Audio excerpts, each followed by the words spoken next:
Psy.com. Connaître pour bien-être. Nous allons interviewer donc non pas Laure Goldbright, mais Anna Mancini, qui est en fait éditrice de l'ouvrage de Laure Goldbright, donc elle connaît bien cet auteur, qui est en voyage actuellement, et donc elle va nous parler donc de ce bienfait, de ces bienfaits de l'hygiène intestinale.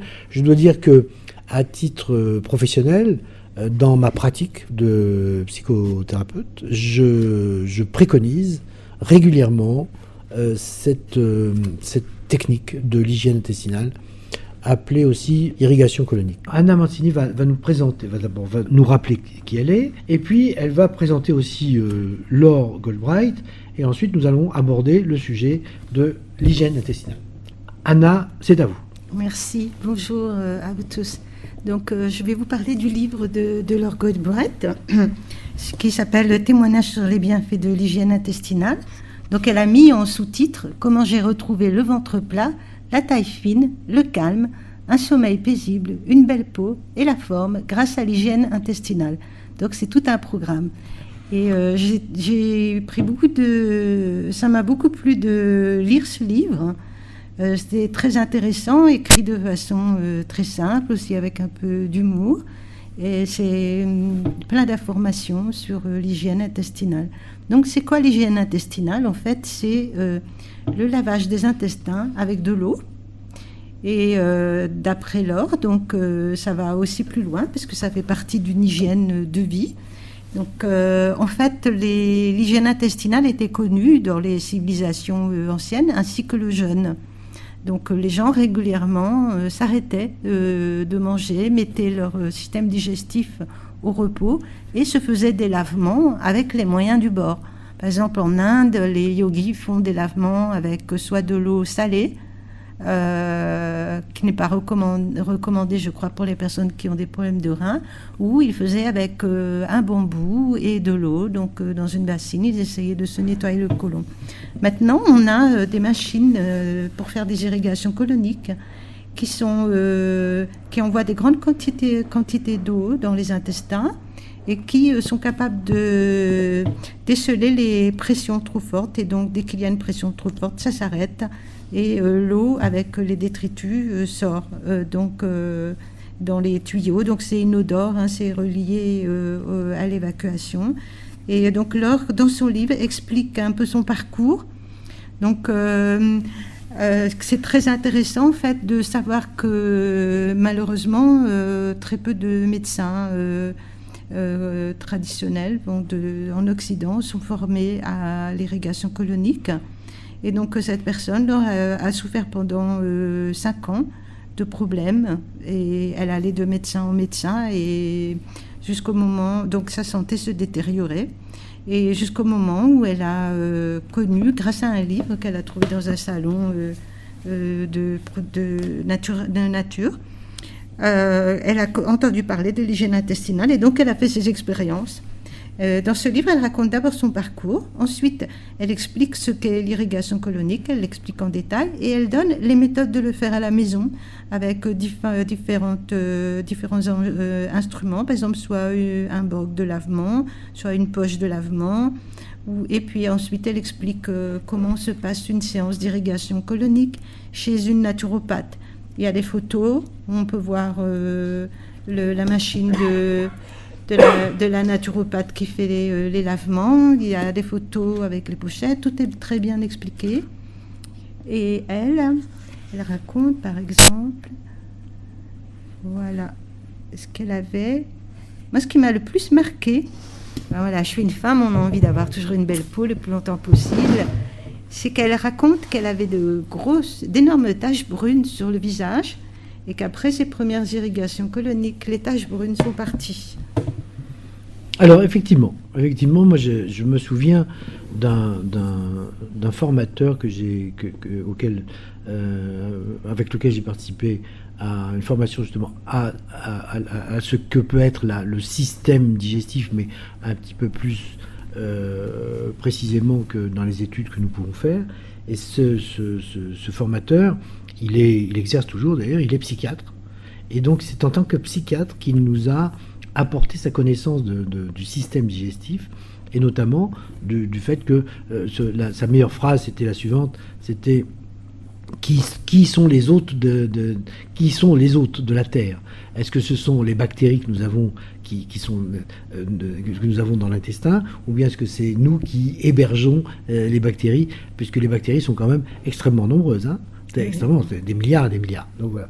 Donc sa question un peu humoristique, c'était qui de nous, êtres humains ou des bactéries, sommes les véritables habitants de la Terre. Voilà, bon, ça c'est autre chose.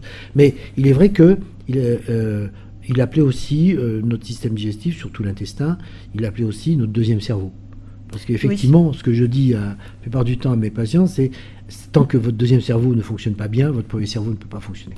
Voilà. Ou mal, en tout cas. Et en plus, moi, dans mes recherches sur les rêves, je peux vraiment témoigner que les problèmes digestifs ont des répercussions extrêmement importantes sur les rêves et sur le fonctionnement du cerveau, sur la dépression.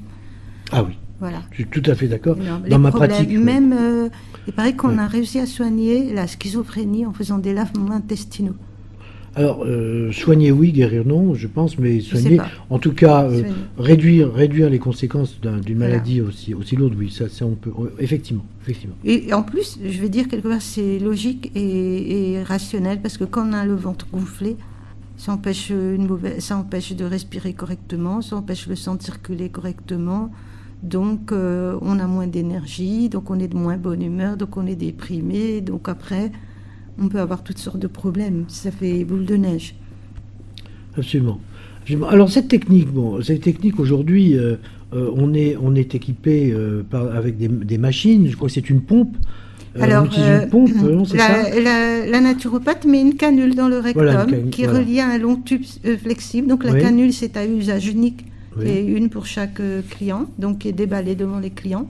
Ensuite, pendant la séance qui dure à peu près 1 heure, donc vous êtes allongé, votre intimité est préservée, hein, vous pouvez mettre la canule vous-même si vous voulez. Et ensuite, pendant toute l'heure, la naturopathe ou la personne qui fait ça, qu'il y a aussi quelques médecins qui le font, va masser le ventre de la patiente ou du patient pour décoller toutes ces vieilles choses qui restent stockées dans les intestins pour diverses raisons, le stress, une alimentation inappropriée, une vie trop sédentaire, des problèmes émotionnels, d'où deuxième cerveau. Donc, et en fait, c'est une séance qui est vraiment très agréable. C'est pas douloureux du tout. Voilà. D'accord. C'est pas douloureux. Oui. Moi, j'ai eu l'occasion effectivement Oui. d'avoir de vivre cette expérience qui était vraiment très moi j'en ai intéressante. fait aussi. J'en fais régulièrement. Et donc, il y a une chose, ce qui peut intéresser beaucoup de personnes, de nombreuses personnes, c'est le fait qu'on perd quand même 2 à 3 kilos. Quand l'irrigation est bien faite et faite totalement, on arrive à perdre 2 à 3 kilos. Donc c'est quand même pas mal. On perd des kilos, on perd surtout de la graisse sur le ventre. Oui. Après, moi, ce que j'ai remarqué, c'est qu'on voit mieux. Effectivement, il y a une action sur la vue. On voit mieux. Oui, une action sur la vue. La peau devient magnifique.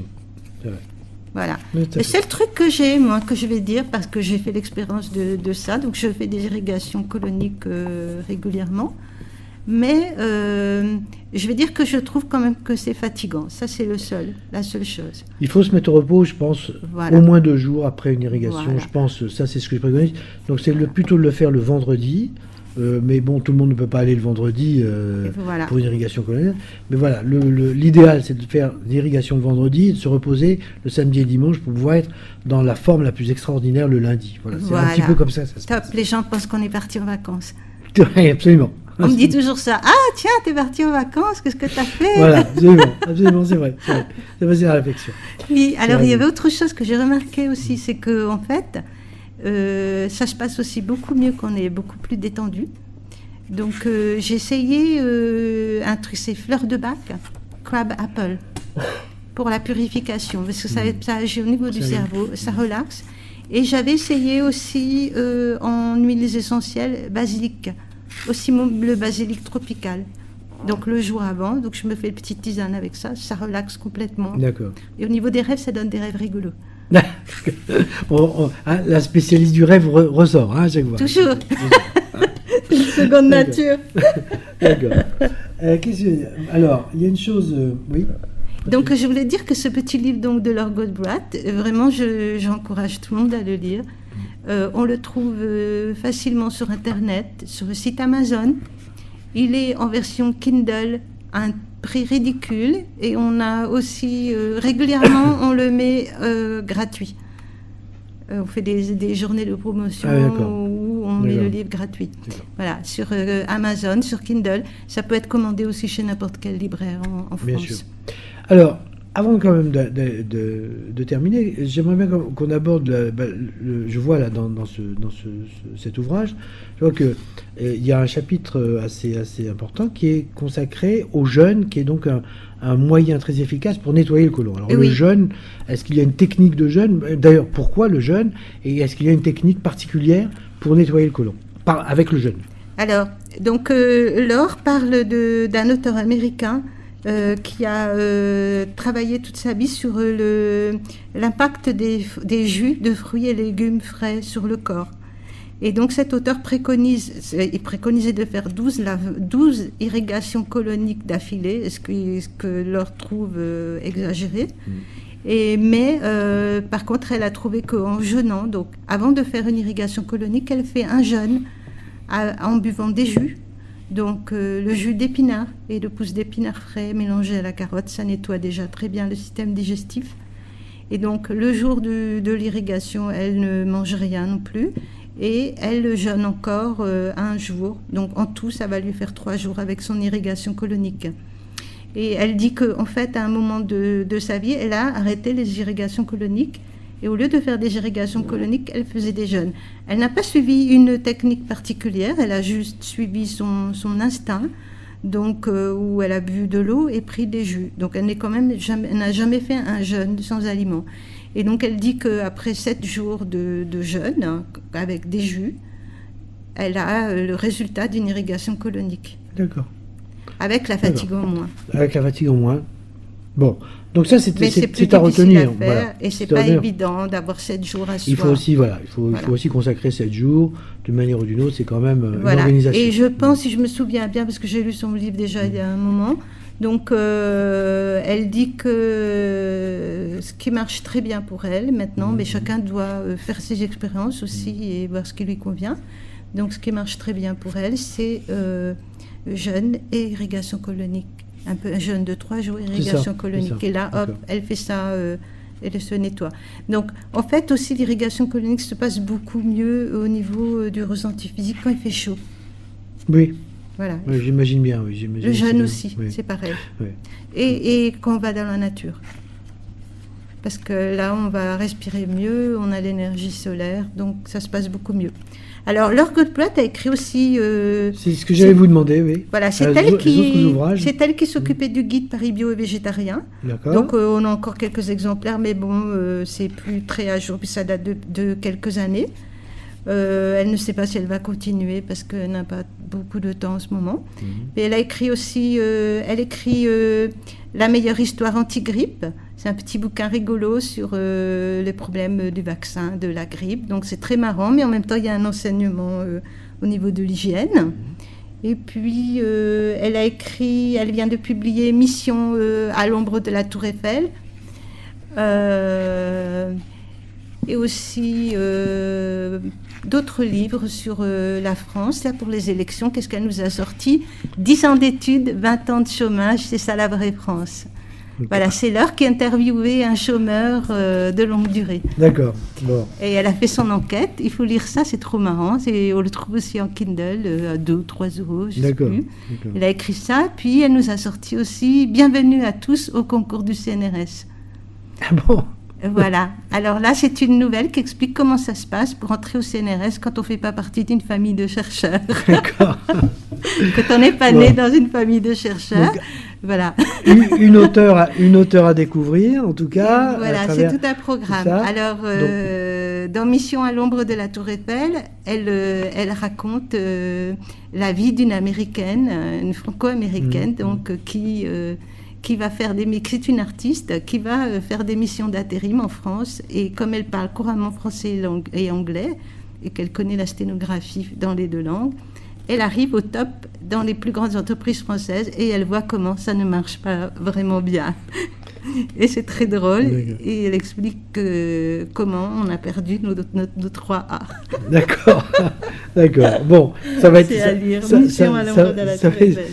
ça va être d'actualité de plus en plus, d'après ce que on Oui, entend. oui. On entend. Je rappelle en tout cas l'ouvrage de Laure Goldbright, Témoignages sur les bienfaits de l'image intestinale, aux éditions Buenos Books International à Paris. À très bientôt, chers amis. Au revoir.